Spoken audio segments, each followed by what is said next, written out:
What's up? What's up? What's up?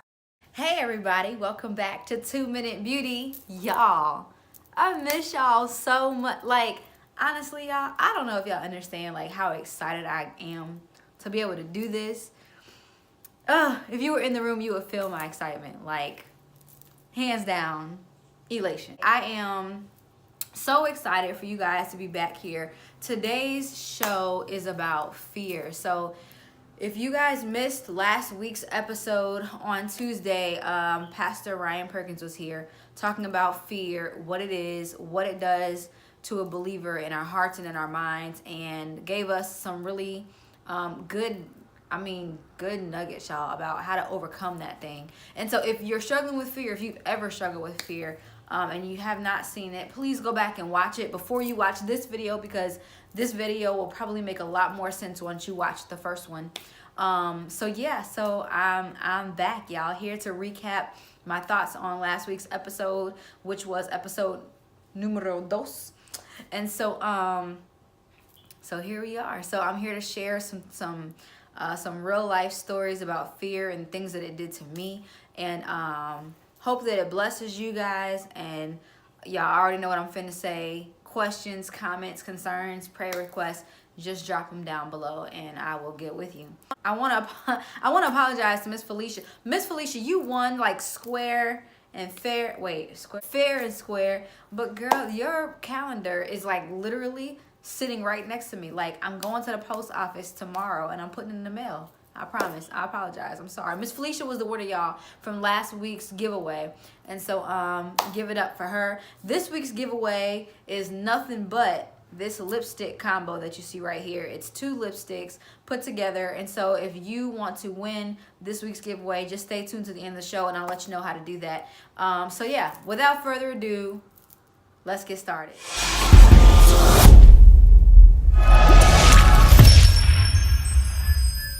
All right, y'all. So one of the first things that I wanted to talk about, fear in particular, is for me the crippling effect that it had on me. So a lot of people deal with fear differently. Some people like back away, some people zone out, some people withdraw, quit. For me, fear was just crippling to a point of like non-movement. Like if I was scared in a situation, I would not touch it, I would not go near it, I wouldn't really involve myself in it. I just kept my distance, and that was kind of how I dealt with it.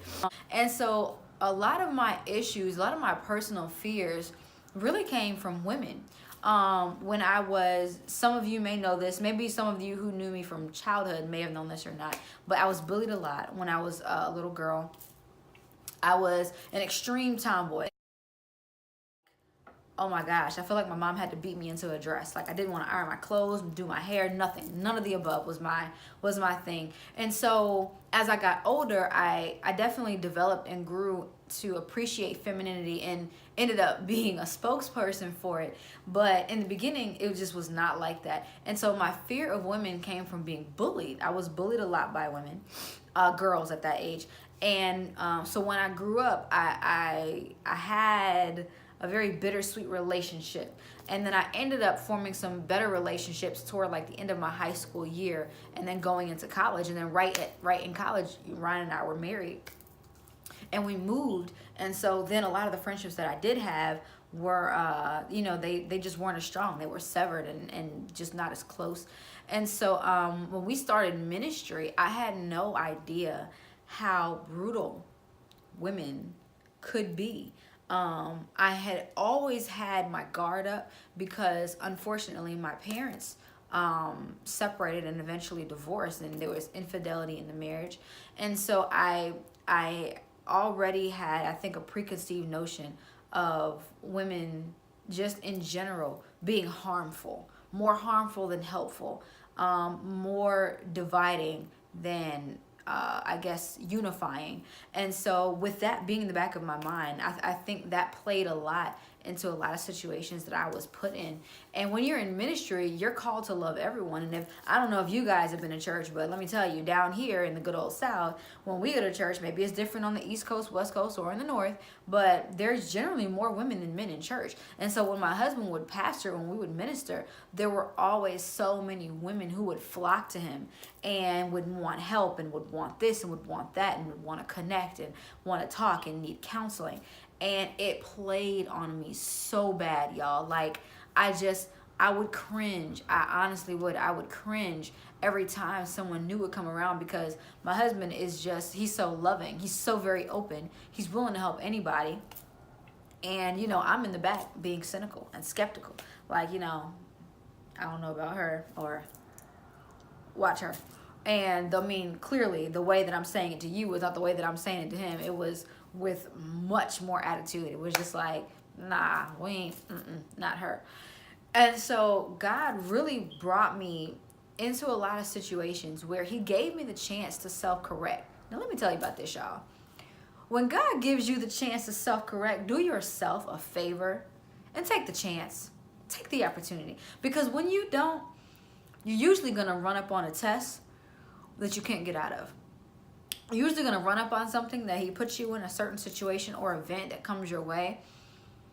And all the opportunities before that you had to self-correct, you don't really have them anymore, and you have to deal with the situation as it comes rather than going ahead and working on it on your own. And I did not make the choice to work on this. So you might be asking, because I don't think I mentioned it, what exactly was your fear? Let me tell you what my fear was. My fear was always being cheated on by my husband with, women. And not necessarily that it was him, but just women being in the area and being divisive. So that I would be betrayed, I guess is the better way to say it. Be betrayed by a woman, that they would friend me or befriend me, and in some way or shape end up being harmful, that they were not trustworthy, that they really weren't all that friendly. They were more catty than they were friendly. And just the bottom line, just that I didn't want to be hurt. I just did not want to be hurt. And for me, that was enough to sever a relationship or not even start in the first place. I did have a couple of instances when we first started off in ministry where women were behind my back, and we would be like in college ministry and early ministry days. We would be doing ministry. I thought everything was cool. And there was one rumor out, I don't even know why Ryan is with her anyway. Just the things that women do. And to be fair, to be honest, the way that you really attack your fears is to go at them head on. And not head on in a sense of fighting, but head on in the exact opposite. If there's something that really frightens you, then you're going to have to learn to embrace it. And what God was really calling me to do was to embrace women, because unbeknownst to me, women would be a very crucial part of my ministry, something that I feel very strongly that God is calling me to. But who would have thought, and you probably are at home thinking, well, yeah, that's how it works. But who would have thought at that time that the thing that made me cringe on the inside was the very same thing that I wholeheartedly needed to embrace and to overcome my fear and to learn how to love and to learn how to surrender to God and say, okay, I'm not really feeling this. I'm not really strong in this area. So you're going to have to be strong through me and do this through me and change my heart. And I wasn't at a place where I wanted to do that. And so fast forward, God ended up calling about 5 years ago. God called a special, he called 3 special young ladies to live in our home. And at first, I didn't know that. At first, I just thought it was, something that God had called us to do. We're called to help. We help. That's what we do. It wasn't a problem. Really wasn't a second thought, in all honesty. But then it came up, them living here and being with us, as this is their home, just like it's our home, it's their home. And embracing them in a relationship that was more parental in nature, than just, help, guidance, advice, that type of thing, that we would really be able to sow into them in a way that would, provide some some real life guidance and direction, and to like really have our hands on them in a very intimate and close and personal way. And I I I I was so in shambles. I was so in shambles because I worked so hard not to be in this place. And I don't know if any of you guys are like that. I don't know if you have ever been called to something and either it completely scares you beyond thought, or you just are so resistant to the call for whatever the reason. It could be your past, it could be fear of the future, it could be your insecurity. I mean, it could be whatever. But as much as I tried to run from the ministry of being close to women, he put me in a position where they literally were physically down the hall. Like, here's my door, here's their bedroom door. And in the beginning, it was literally nothing but pure hell. I kicked against the prick every day. I didn't want it. I did not want it. I fussed and I fought, and I was resistant for no reason, until finally I knew a couple of things. I finally came to acceptance of a couple of things. I came to accept that this is what God has for me. For a long time, I kept thinking, like, why doesn't my life look like this? How I pictured it. Or why doesn't my life look like them? They seem like that's a regular life, if whatever regular was in my mind, or a normal life. And the Lord, he corrected me just so quickly and said, that's not the life that I have for you. Like, why are you obsessed with looking around at what you see or what you don't see, what you have or what you don't have? Like, stop worrying about that, because that's not the life that I have for you. Like, you are focused on the wrong thing. You're not focused on me. You're focused on stuff, and it's just not that. I'm not calling you to that. This is what I'm calling you to. And so when I finally broke and accepted the ministry that God really had for me, it was a process. But I began to see that God was slowly wiping away all of my fears one by one. Fear that I would be cheated on, fear that I would be played, fear that I would be betrayed, fear that I couldn't trust women, trust people, fear of really wrapping my arms around someone who really needed love, fear of rejection, all of any and every fear that you could think of. And it wasn't overnight, because I think I damaged the situation so bad that I was self-sabotaging, to the point where by the time I came around and surrendered, I needed healing from my own self-hurt. Not because anyone really did it to me, but because I was just so defiant that I was hurting myself, that by the time I actually came around, I needed healing from my heart, because of me, just myself. But I was saying all that to say that when you have a fear, I really do challenge you to get before God and find out the root of your fear, and find out what purpose that fear has in your life. Because here's what I've learned about the enemy, is that he comes against us in areas that he knows will work, and anything that can happen to deter us from excelling, he's gonna put in the game. I mean, he's not gonna give you easy shots, and he's not gonna give you free court to do what you want. You're gonna have to earn. You're gonna have to earn every spot of playing time. And you would think, well, God, if you've really called me to do that, you would make it simple. You would make it easy. You would even make it possible. And God says, no, literally, that's not how it goes. Like, I called the people out of Egypt, but even when I called them out of Egypt, They got stuck at the Red Sea. But I mean, even us, we're like, well, if you really called me out of Egypt, why would you have the Red Sea here? Why isn't it already parted when I get here? And so some things you just have to walk into, or in that case, walk out of, just knowing that God has called you out of those places. Like, in your comfort, it seems comfortable because it's familiar, but you really don't know what's on the other side. And the fear of getting to the other side stops a lot of us. And that's the crippling effect that was taking place in my life. It was the fear of getting to the other side that made me not want to move at all. I don't care what's on the other side, because I already know what I'm going to have to go through to get there. And I'm not feeling that. Like, I don't want to do it. And there's nothing you can say that's going to make me want to do it, because the answer is no. And it was hard. It was a hard 4 years, and I'm so grateful that I've surrendered now.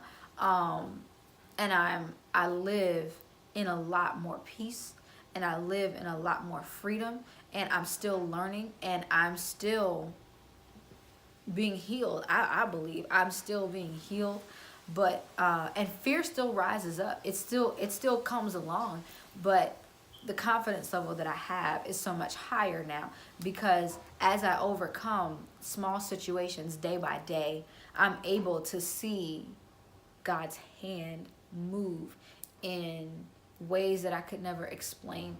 And I can lay in even if things are in chaos, even if I don't like something that's going on, I can lay in the bed at night knowing that I've given my heart to God and that He takes care of me. And so even if something doesn't go right, and even if something goes terribly wrong, that I'm still covered. Like, He's my Father, and He still has my back. So even though I might be in a harmful situation, I'm really not harmed.